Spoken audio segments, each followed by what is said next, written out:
So good morning, good afternoon, and good evening to everyone joining us online from all over the world. It's a great pleasure to welcome you to the role of EdTech in cultivating creative learning ecosystems. So my name is Leonard Sommer, founder of the Classroom Think Tank Initiative and curator of Futuro Edu, the International Festival of Learning in Germany. I'm truly delighted to be here today because I'm deeply excited about the connection between technology, creativity, and learning. This intersection has always inspired my own work, and I'm excited to explore it together with you in these sessions. And I'm especially happy to talk to you live here on the campus of the Korea National University of Education. I think you say you're like Aneyong Haseyo. I don't know if everybody understood that.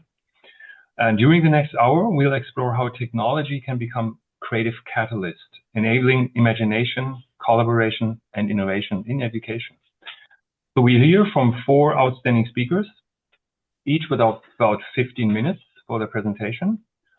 And let's begin. So our first presentation comes from 2 innovators from Hungary. Ákos Vecsey, I hope it's pronounced well, wonderful, is the founder of RobotKit, an educational technology initiative focused on hands-on creative engineering and the development of basic learning tools that connect imagination with tangible problem solving. He's joined by his son and partner, Gabor, co-founder of RobotKit and a specialist in AI engineering and machine learning. So together they combine decades of experience from traditional mechanical design to modern AI to explore how creative robotics can inspire the next generations of learners. So Ákos and Gabor, we're ready to build and imagine with you. The virtual floor is yours. Okay, thank you very much. Hello to all the participants. My name is Ákos Vecsey and my son is Gabor Vecsey. We would like to draw attention to 2 important topics in our current world, which already affect children and therefore should be a part of the task of education. One is the rapidly developing technology, such as robotics or artificial intelligence. Controlling them and developing them in the right direction will determine our future. There is a danger that our children will become increasingly distant from the real world nowadays, allowing themselves to be served by these systems. This can reduce the children's creativity.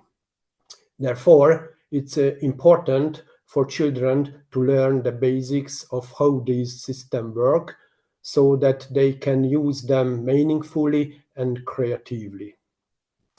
The other important topic is an environmental pollution and recycling. The consumer society that generates environmental pollution affects us from childhood and continues into adulthood until some environmental disaster forces us to take the right path, but we don't have to wait for that. Nowadays, children hear a lot about recycling, but the real thing would be if they experienced it in practice and the objects that they created from recycled materials were interesting and exciting for them. Therefore, my son and I are working on a project where children can learn the recycling approach and new technologies at the same time. Our project is called RobotKit.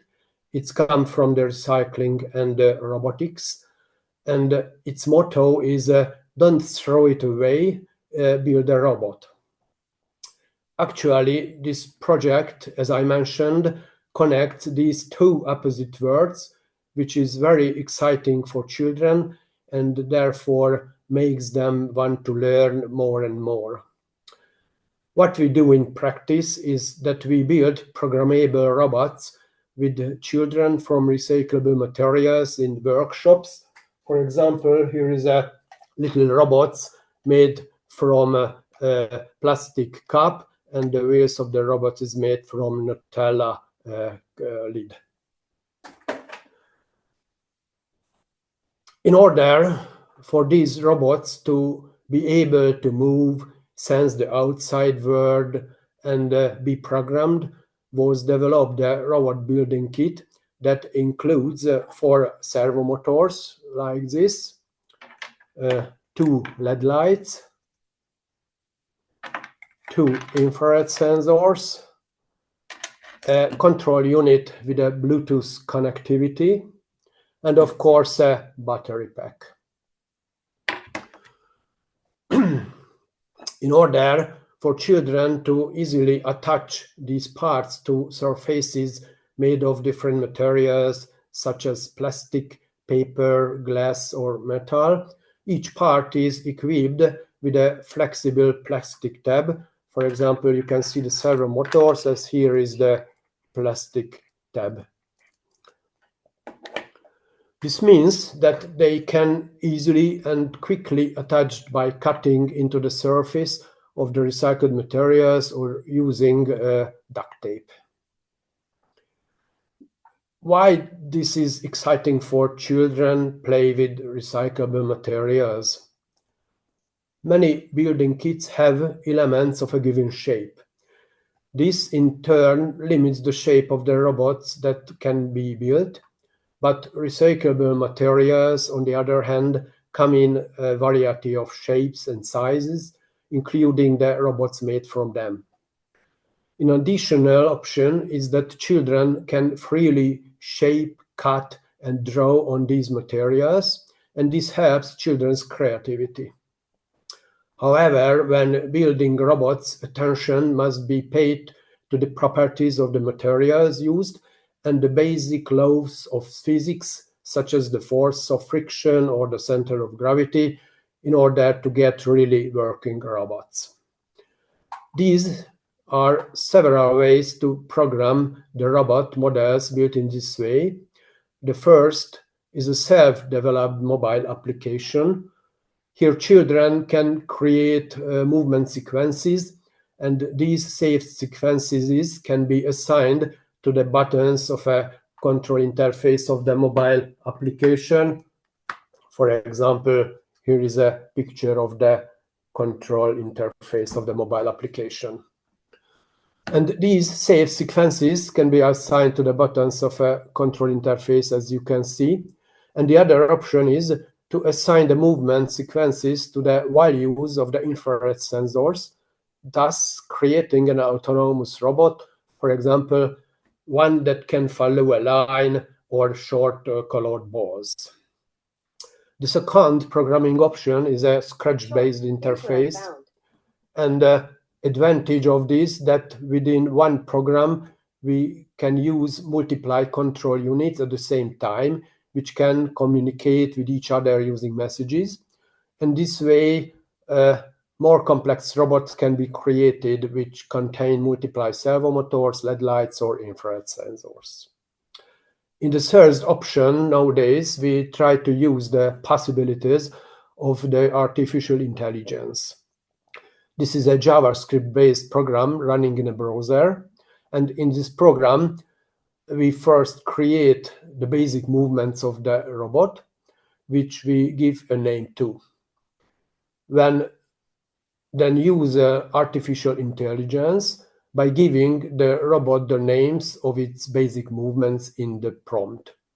And then with the prompt, we instructing it to create more complex movements from them. For example, the names of the basic movements are forward, backward, left, right, and stop. And then we instruct the artificial intelligence in a prompt to create a dance moving or a slalom moving or some other complex movement from these. Now let's talk about the implementation of the project and the experiences. After planning the project, we made the electronic components ourselves and the plastic casing of the components with a 3D printer and the applications that operate them. As a test, we tried to build robots from various recyclable materials, like this, what I have showed. And the first results were very good. And after that, we had the first workshop for children, and fortunately, which was a great success. Since then, we have had many workshops in Hungary and have received several invitations from schools operating in other countries. Interestingly, the packaging technology companies such as Sealed Air or information technology companies such as Vodafone or Telecom also showed interest in the workshop we had, because they also consider it important that children use the tools and packaging materials they produce properly. But perhaps the best experience is that very child eyes light up when they see all the trash on the table and the robot building parts, and they start building robots from them. Thank you very much for your attention. Maybe I am in time.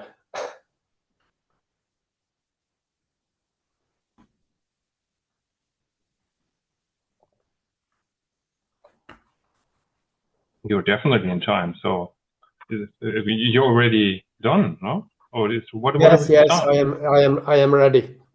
Okay, so let us, due to the fact that you're so fast, actually, let us something know about your partnership. Actually, how is your role play actually between both of you? Actually, Janos and you. Just personally interested. Who is doing what? Yes. I started this project when my son was a little child and they want to play with robots. And after that, when my son grown up and he goes to the Technical University of Budapest, then he started to learning about artificial intelligence and electronic engineering, and then start to work with me. And I have I have developed the electronic components and the plastic components of the robot building kit, and my son start to create the program, the application which can control the robots. And as he works as a artificial intelligence engineer, and he started to work about this project, or the part of the project when we start to work with the artificial intelligence with this robot. That's awesome. It brings me back also in my own childhood, actually.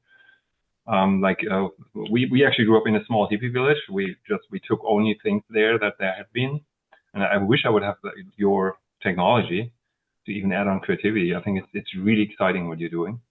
And what is actually the most creative thing so far you have seen what people are doing with your invention? What's the most exciting outcome so far? Yes, I think we had workshops not only for children but for adults too, and every time we see that they see the trash on the table, different fruit juice boxes and cornflakes boxes and other recyclable materials, and they want to build from them workable and programmable robots. And every people eyes light up when they see the working robots which made from recyclable materials. I think it's a very exciting thing when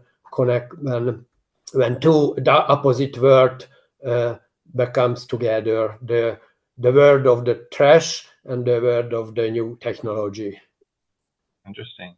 How do you think from the value, actually from the didactical side, that people also learn about the importance of recycling, especially in our society today? Do you think, in another question, how do you transport this very important message to everybody that is important to bring back the resources to our world?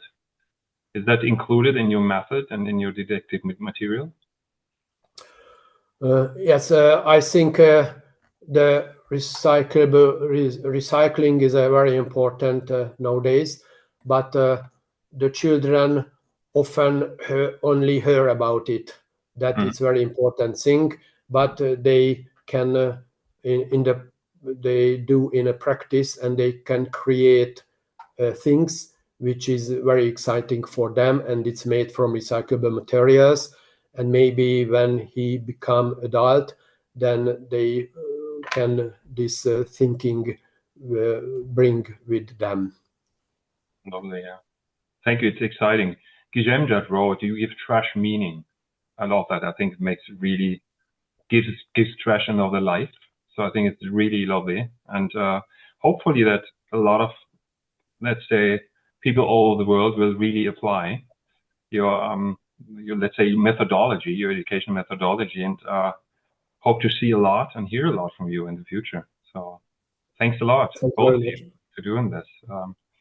Yeah, wonderful. So our next speaker is Janos Saxon. I hope again that I'm pronouncing the name right. Is an artist, inventor, and member of the MTA Academy. Actually, it's the MTA Széchenyi Academy. That's hard for me. So his lifelong project, Polyuniverse, connects art, geometry, and education, inviting learners to discover relationships between shapes, colors, and proportions.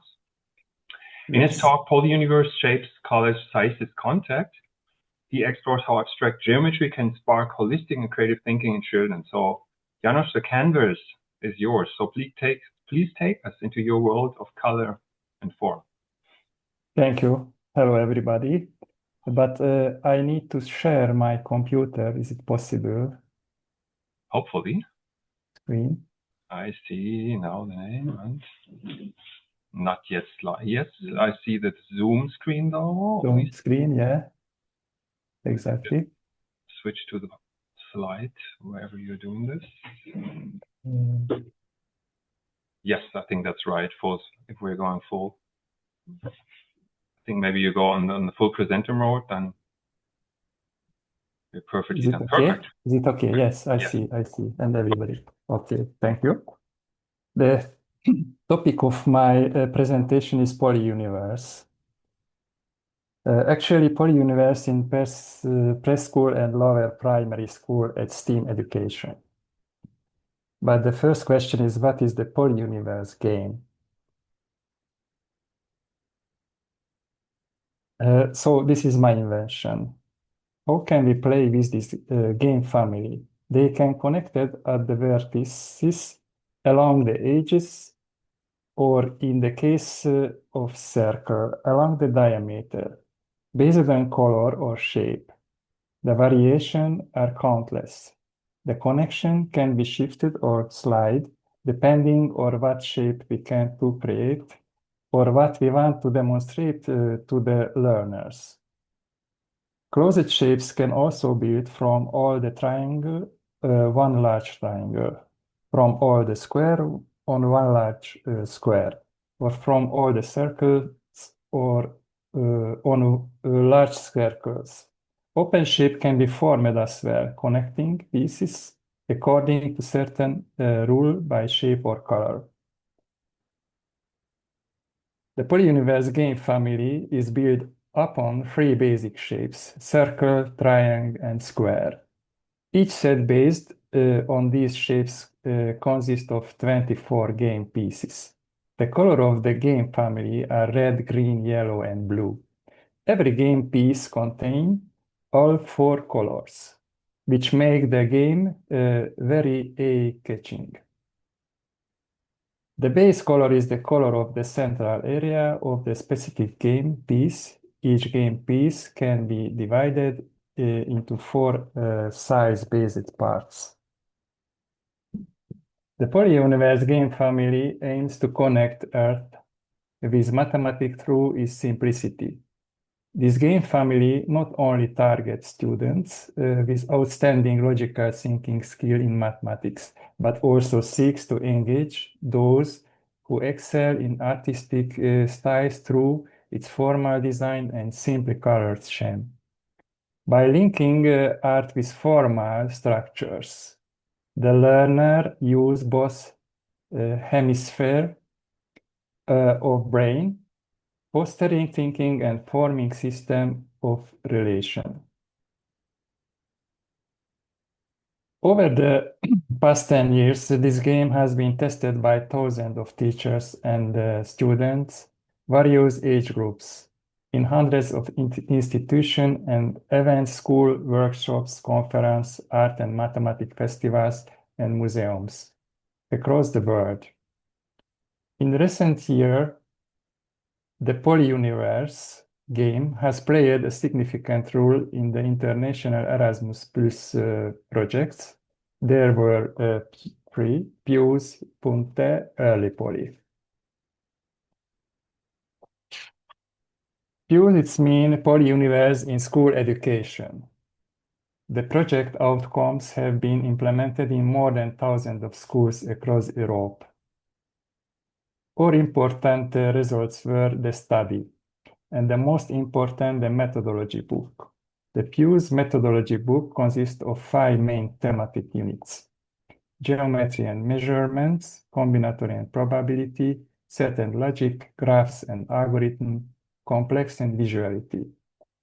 Finally, the Pius student workbook targets 3 different age groups: lower grades, upper grades, high school students. And naturally, please visit Pius e-learning application. But to show, we don't need any time. The Punte, it means the Polyuniverse in teacher training education. The Polyuniverse in teacher education project aims to develop and disseminate innovative interdisciplinary methods for teaching training in STEAM education and beyond. Using the Polyuniverse tool, a new educational framework will be built to improve the disciplinary and transversal skills of future teachers.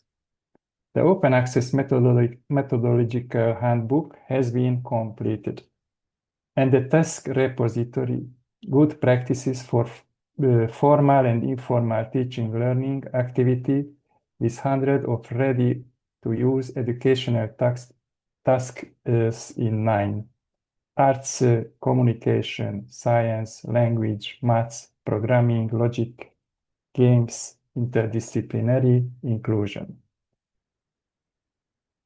Our third international Polyuniverse project is the Early Poly, preschool and lower primary school STEAM education currently underway.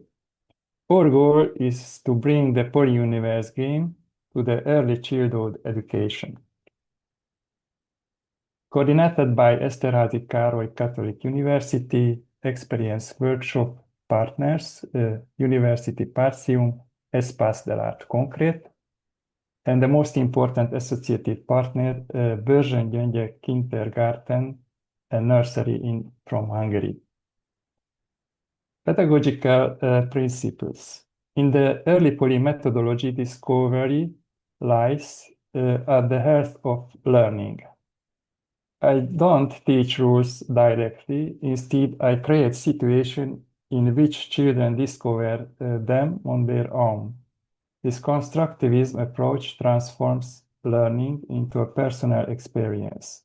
Children learn through movement, touch, colors, and forms, a multisensory experience that embeds knowledge more deeply than frontal instruction ever could.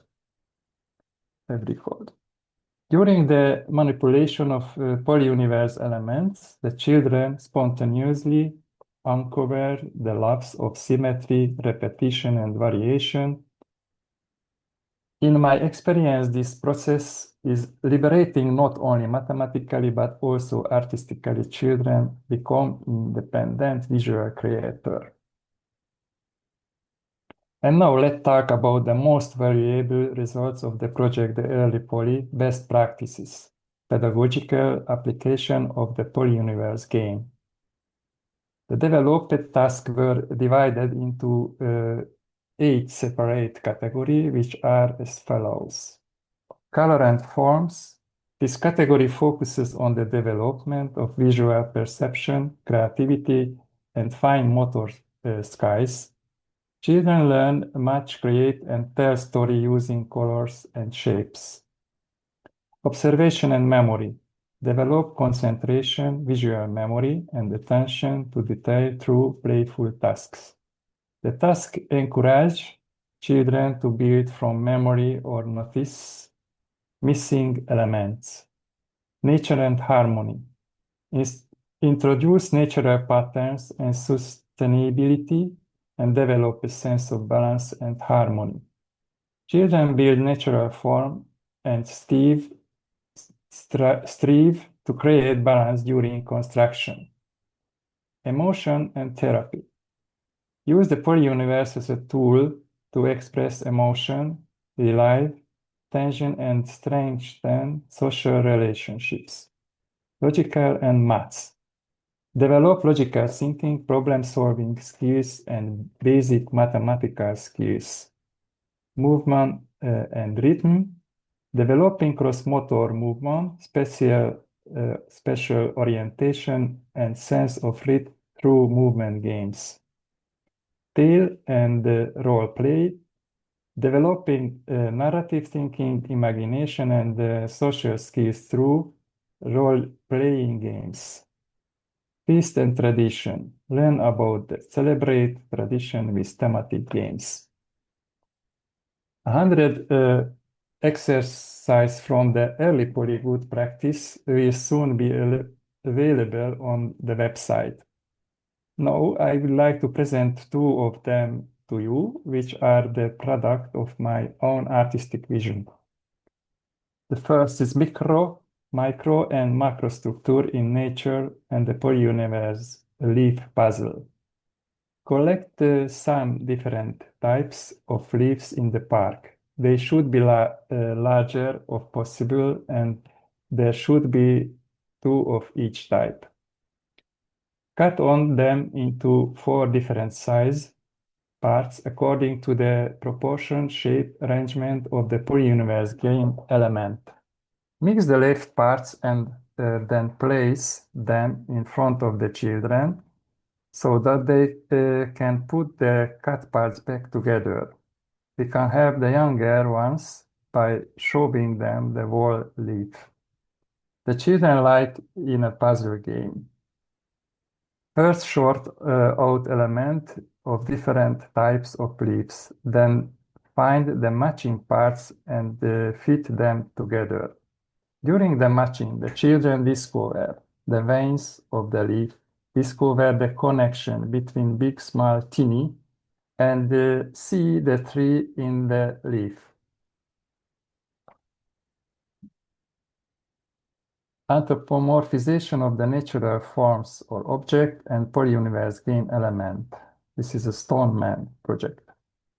It can be purchased in advance, but it's best to collect pebbles of different size with the children during target joint excursion in a beach or riverbank.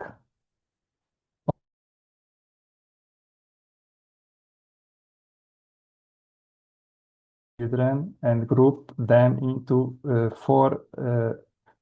or 4 different piles according to their size. In borderline case, we decide together to which pile the given piece belongs. Everyone can build a stone man for themselves, similar to the snowman along. The above logic. After that, lay all the elements of the polyuniverse circle and group that stone man. Let's look for the connection between the big, small, tiny shapes and elements. Why this exercise is good? The exercise of collective works is already present in the collection phase. The joint selection of the harvest is real teamwork, continuous communication and control. They can create their own stonemen, which eventually line up next to each other, represent a small social grouping, which can also personify the given class or kindergarten group itself. Following this experience, then children encounter the abstract world of the polyuniverse element family. They discover familiar connections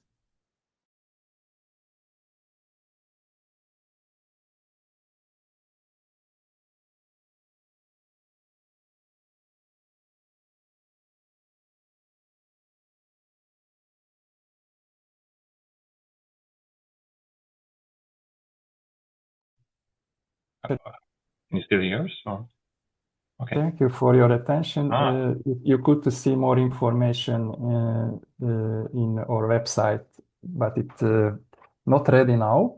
It's coming our task in this time also. Thank you. Wonderful. Thank you very much. A wonderful presentation. And I have one question.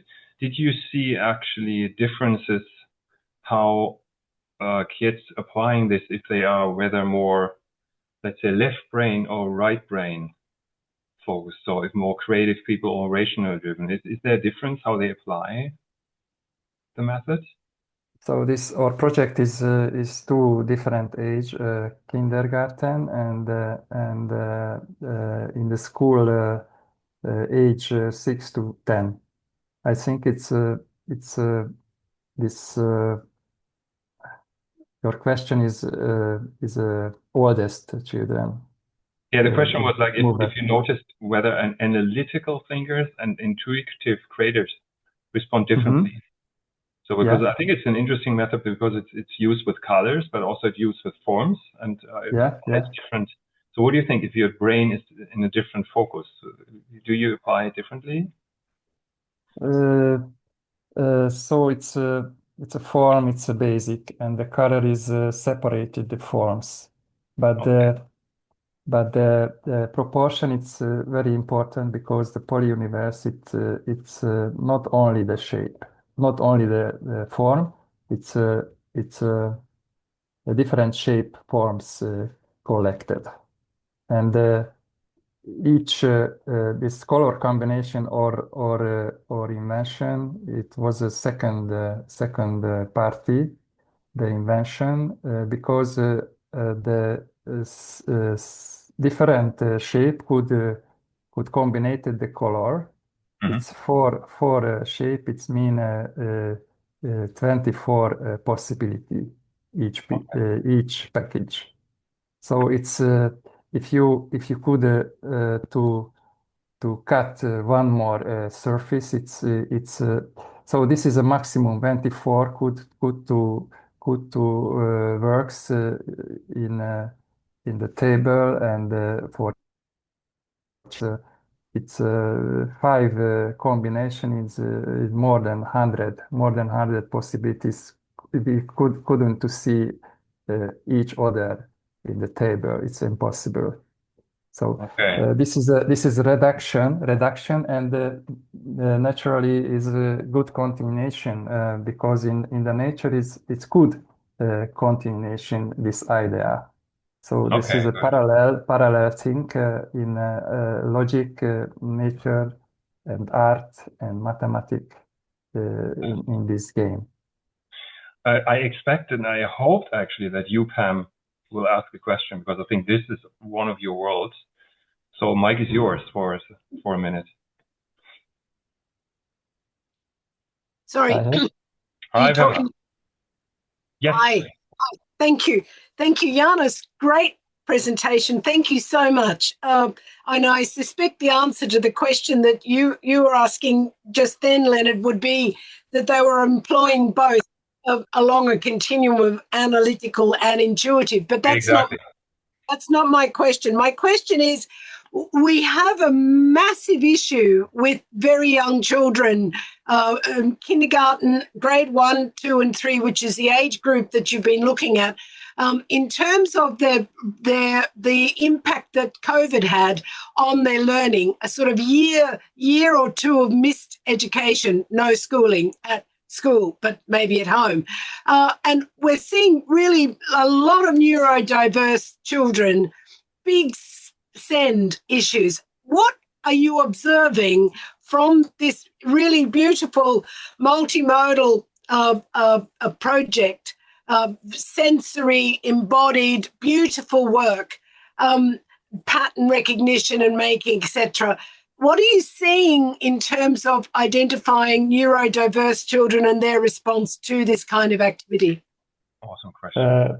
A few weeks later, we will publish the study, early poly study, and we have a partner from French Espace de l'Art Concrète. I made this game in this institution, and in the study, the Espace de l'Art Concrète wrote a very nice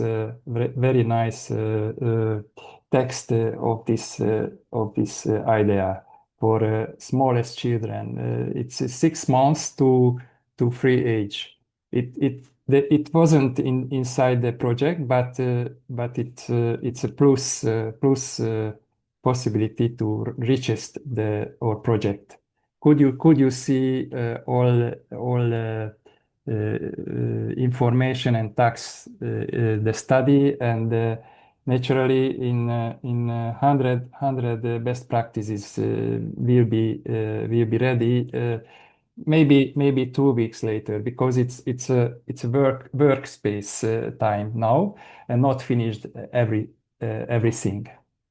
Thank you very much. So this site you could check it in the future time always, because it's 1.5 year. We finished this project 1.5 years later. So I'm sorry to gently interrupt. So Pamela asked you also to send the study to her, so the email's in the chat. Thanks, Pamela, for your question. So need to jump over to the next presenter. Actually, our third speaker is Gizem Aytaç, is a designer, writer, and entrepreneur from Istanbul.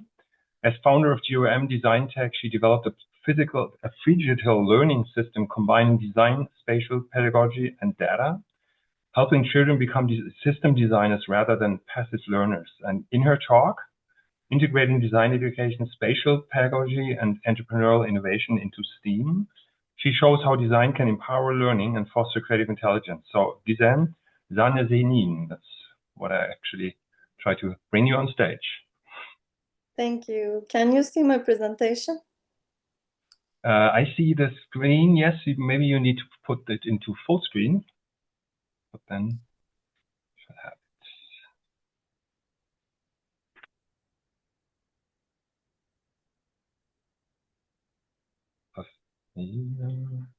Not yet. Now? I still see the tools, so maybe just put it into presentator mode. We're done. Stop sharing. I'm going to present from Canva, so I think you're going to see the tools. That's okay, then we're fine. Now I only see you again, so no screen. Yeah, I know. Wait. Okay.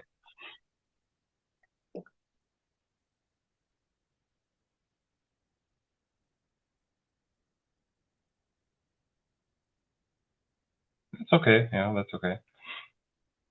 Yeah. If you can read it, it's... Well, you can read it, yeah. Perfect. Okay. Hello, everyone. I'm Gizem from Istanbul, Turkey, and I'm a designer and a researcher dedicating to design. I try to find out how design could be a universal language for creativity. And after all the talks I've listened, I find out that I am in action with my system. It's a digital system, which means I designed a physical toy to start 10 years ago and start doing workshop with kids. And it's been 8,000 kids during the last 10 years. So I've came to the point that I have now think myself as a researcher and try to share my insights about my project.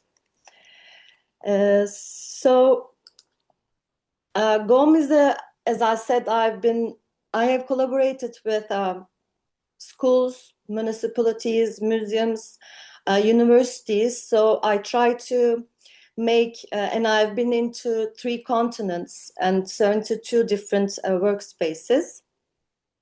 Because I want to see the difference, and as I'm a designer, but I'm a system designer. I mean, I started to design with a toy, a paper toy, but I'm an interior designer, so I know how environments can affect children, because I have designed museums for children and learning spaces before this my entrepreneurship. I was working as an interior designer. So, and at the end, I came to this point that I am able to design systems. So this is very important because this you learn in design education. And I think design education is too important to left just to designers. I think it is a great opportunity for creativity and other activities. And I take design education and take the age to 6. So, okay, we all know that what education does. I think creativity is the breaking old habits through originality. So what does school do? It builds habits unintentionally, but punishes originality. For over a century, our educational systems have valued finding the right answers, but over punishing the open questions. But design thinking challenges that because design is a method of unlearning. If you want to start designing something, you have to forget everything about that object or about that system in order to design from the beginning. So it invites children to experiment, to imagine, and to rebuild the system as a method.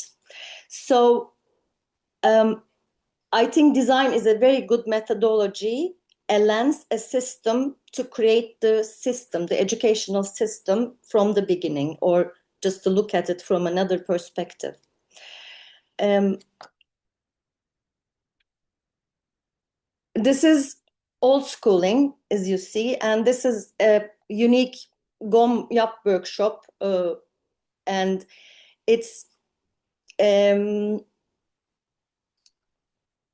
a field discovery that I have started, and I think school is everywhere. And during the time of my workshops, we worked in circles. There were no hierarchy. Children could move and spoke freely. They call me by my name, and I try to remember all their names. And it's 6 years and 12 years together playing, because I don't believe in this age. I think age collaboration is important.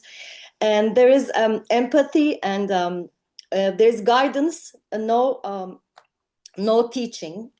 It's a shared observation. And because of this trust, after they learn how to use my toy, they design and produce their own dream objects.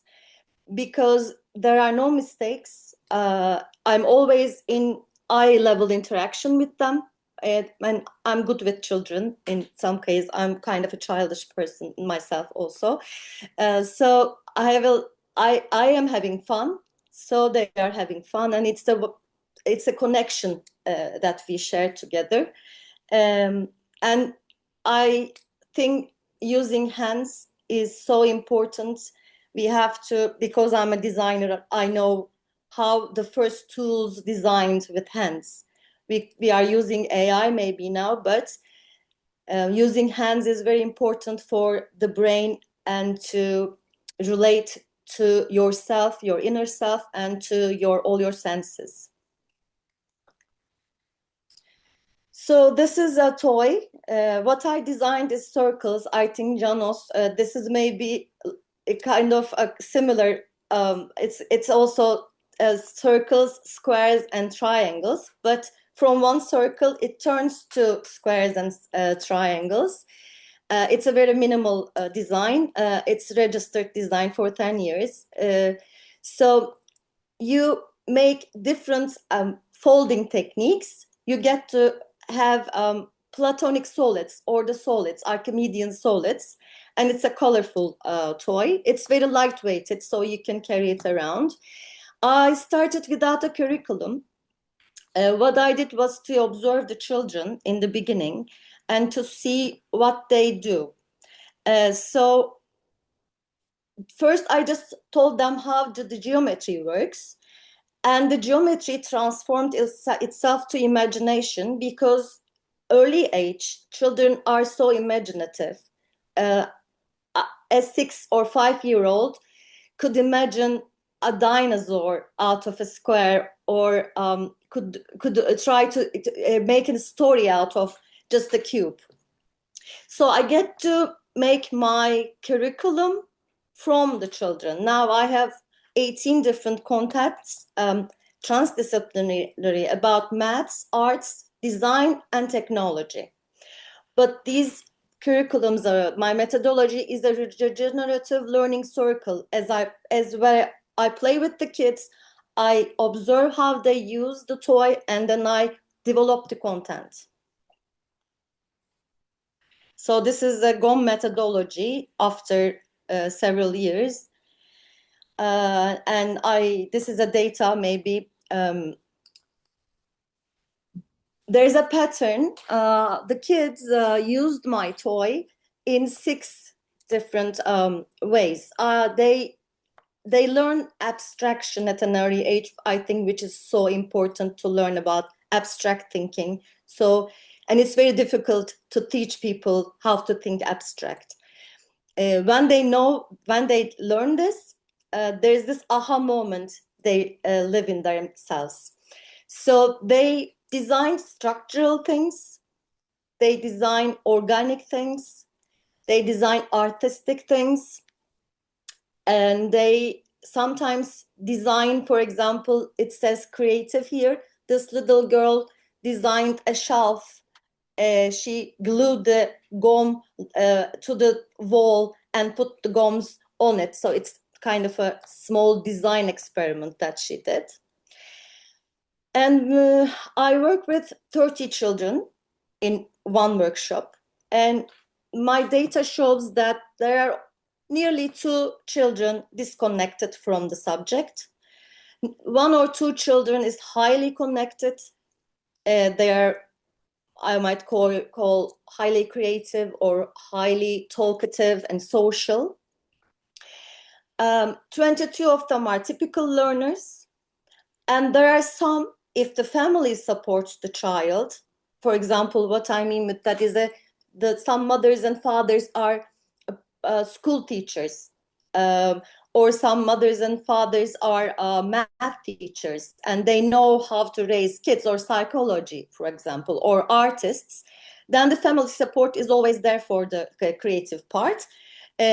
So it is important that what you do in your family is also as important as being in the school. But from 6 years old, I can tell that the creativity fades. In my mixed classes, the 6 and 7 years old are, especially 5 years old, are always the most creative ones. But as they go more to school, they get to try to find the right answer, if there is one in creativity. There is no right answer, but they always try to find the right answer. So I'm an interior design university teacher at the same time. So I try to learn from education for the last 10 years. These are the theoretical and academic foundations that I read and find close to my point of view. I think it's important to double check what I'm doing before the people with the academy. And this approach of Gardner's multiple intelligences and Torrance creativity test, I gathered these informations with my data, and at the end, I designed a talent squad report for each child joining to my workshop. This means it's evolved with the pandemic, because during the pandemic I couldn't do physical workshops, so I started doing online workshops. And as I talk with the kids, I realized with talking and seeing one-to-one relationship, I can not calculate, but find out the strong talents they have, what they are capable of, and each child is different in the sense. But I used Gardner's multiple intelligences and Torrance tests. So I see what they design, I ask questions, and this is a software now for a talent squad report for families and teachers. And after that, the AI came all of a sudden. I knew it was coming, and this data, this 8,000 children's data, finally had a value for this report and for this AI mentor. I have a digital twin now because I want to teach that teacher. I want that teacher to be like what I have known before and what I have experienced. So this digital teacher is only mentoring the child, but the hands-on activity is there. And at the end, the report gives you the talents of the child, which is very important, I think, because I find what I love in my 40 years.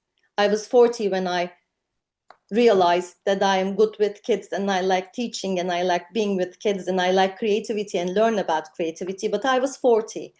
If I knew before, maybe I would be 25 now talking with you with this project, but I'm 50 now. So I want everyone to grasp the purpose and love and what they want to do and what they are capable of in an early age. This is very important to be happy and fulfilled in life.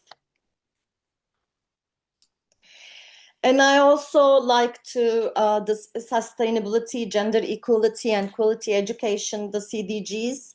So for 10 years now, after these, I have my own policy and social impact. I find this is an eco-friendly toy because it's paper and it can easily recyclable. The production is very carbon-free. What I use, the paper is made out of food paint. It's not dangerous for kids, even if they eat it. And I played with children with ADHD, atypic autism. Paper makes them calm. And I haven't seen any kid got bored during my workshops. None. The children, they say they can't sit in a classroom. If you make them play, they're okay with you, and it's not. I think the system is wrong, not the children. We can't have that many sick children, I think, now in the world. So I think the system is old. So we have 1 more minute. Sorry for the interruption. And I think design is to care, play is to connect, and learning is to belong. So I thank all the organizers and researchers and educators listening for me today, because it's nice to be a part of a story. I was waiting to submit my work to the people who would understand them, because in Turkey it's very hard to find people to understand my work. It's going a little bit over the vision. So I'm so happy to be a part of this journey. And I think creativity is not a right, it's not a privilege. It could be taught to every human being, especially children. And if you want to connect with me, here is my email and my website. You can follow Instagram and YouTube accounts for videos. Thank you. Yep, and these are some recognitions and awards and some, I think, exhibitions I've been to. I'm totally excited. Teşekkürler. So thank you very much. And for the sorry for the timing, actually. So thank you very much for that beautiful contribution and wonderful method. So jumping to our final speaker, Dr. Kit May Jamilo is a senior lecturer at the Education University of Hong Kong and a fellow of the Royal Society of Arts in the UK. In her talk, Creating Learning with Cyber Ecosystems, Scenario-Based Teaching Environment of the Greater Bay Area, With Digital Inbound in Twine, she explores how digital storytelling and scenario-based learning can enhance belonging and creative thinking among pre-service teachers. So Jamie, let's step into your digital world. The journey begins with you. Hello, everyone. Nice to meet you all. And I'm Hi. going to share my screen and let's see if it works.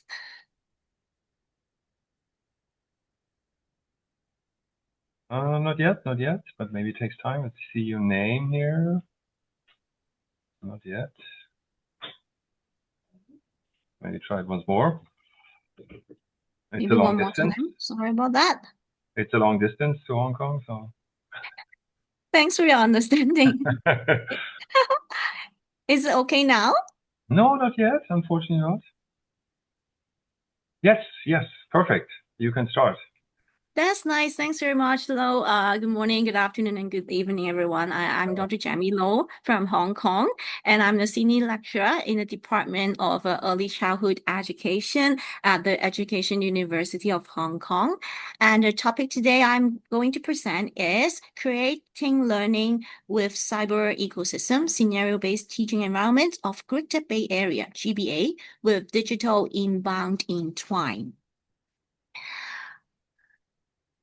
So actually, this presentation aims to share the ongoing development of the creative learning experience through the digital inbound approach. So the purpose of the project aims to facilitate a deeper understanding of the development of the 9+2 cities in the Greater Bay Area in mainland China for pre-service teachers through scenario-based teaching and interaction and digital inbound through digital inbound approach. And of course, we try to cultivate the sense of belongings to the country and enhance their competitiveness for the career development for the professional teachers. So in the era of Greater Bay Area, so how higher education institutions could tap on the use of scenario-based teaching. So maybe at this moment, I have to provide some background information about the Greater Bay Area, GBA. So it is a collaborative framework, including like 9+2 cities, a total of 11 places, like 9 cities in Guangdong province and 2 special administrative regions. So this initiative aims to enhance the innovation and technology development and infrastructure development, economic integration, and some cultural exchange. So aligning with the Hong Kong education policy, understanding of our country is one of the new elements to be incorporated into the teacher education program. And of course, our university and department clearly aligns with this new initiative and proactive range various GBA study tour and internship through this traditional outbound approach. But we find that like teachers arrange numerous study tours and on-site visits in different provinces actually is really hard because our study schedule is always very tight and not easy to learn global knowledge physically. So as such, I implement the paradigm in teaching not only adopting the traditional physical outbound approach, but also the digital inbound approach. So would benefit more students from different programs, a more forward-looking approach, that is the digital inbound approach, adopted by engaging students with GBA with some innovative scenario-based teaching through Twine platform. And in this Twine platform, we try to set some daily related themes which are closely connected to our daily life, and we try to equip our pre-service teacher in the teacher training program with a more systematic and comprehensive understanding of the unique roles of 9+2 cities in GBA. So this is I can show you the layout of the Twine. It is the design of the Twine of a digital learning platform, and students can choose which cities they want to explore. So here comes 11 cities there, and students can opt for different choices based on their own interest and preference. For example, if they choose Shenzhen, so they will get some background of the cities. and they could be involved in some of the scenarios or roles as well related to the kindergarten settings. And then they pick the area they would like to know more about in details. So why we have such a design? Because as some current hot topic, actually not a very timely addressed in the traditional curriculum. Sometimes even we would like to update the curriculum, but curriculum review takes time. So to respond timely, this digital learning platform may let our students to learn interactively through world scenarios entwined, for example, enhancing the professional excellence in the field and enhance the workplace competitiveness. And of course, students could demonstrate the acquired knowledge during the period of the practicum time, internship, and they try to show their strength in their job interview and their future workplace as well. So these are the scenario-based teaching. Student would given a unique real world scenario. So you can take a look of the pictures here. So they can click where they want to go. And for example, these scenarios include some famous cultural, historical, like innovative spots in different GBA cities. And then students, once they click the button, the student will be further diverted to another scenarios. For example, in this page, this is a place called Foshan, and student can pick a choice about a very famous martial artist, Wang Feihong. This Wang Feihong, actually many people in Hong Kong know who he is, but then the students, they don't know he has such a close connection in these GBA cities. Actually, Wang Feihong was born in Foshan. So this is an example. That's why my project design actually is shown below. The first step, like 11 twine scenarios of the GBA cities in twine that I shared just now. And overall, I also set the GBA knowledge test for my students to try to attempt, and let's see what kind of knowledge they learn and how their views as well. So data will be also collected from the reflection survey and the focus group interviews, which provides the qualitative and the quantitative measurements as an indicator of success, like how the digital inbound approach in twine can facilitate the students in understanding of GBA cities. And the data can also inform whether higher education institutions can come to use twine to develop their own scenarios from different professional purposes, thereby enhancing global knowledge and strengthen their creative digital learning. So I can tell some of the impacts for this digital inbound approach with twine. They're mostly the positive impacts. Students could have clear pictures of unique roles of these GBA cities, which are quite conducive to their future teaching in the early childhood education institutions. Also, students are able to demonstrate their knowledge in the GBA knowledge tests.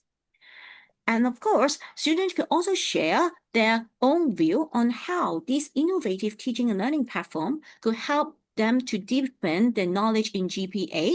So this is still an ongoing project, and I'm going to invite like 50 PGDE student, postgraduate diploma education program students, and higher diploma students to join this reflection survey. So in conclusion, I may say that like cyber ecosystem in learning through digital approach in twine actually may enhance accessibility, personalization, and engagement.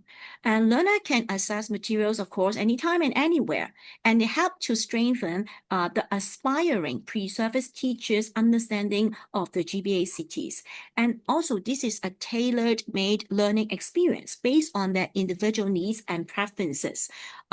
We can help them to show the uniqueness to their future teachings in the early childhood education settings. And of course, it helps. We can see that it helps to increase the student interest and the motivation and the engaging learning experience. And it successfully promotes the innovative and the interactive way of teaching in the digital platform. So this is my end of the presentations. Thank you very much, everyone. And of course, thanks my funders as well, my university and my faculty. And then thanks very much for you all. Thank you. Thank you very much, Jamie, for sharing this inspiring, not only project, but this inspiring role from your side. So a heartfelt thank you to all 4 of your speakers. for sharing such diverse and inspiring perspectives. So today's session has shown that creativity truly thrives where technology meets imagination. So from robotics, geometry to design, arts, learning, and digital ecosystems. I think we will hear a lot from all of you in the future.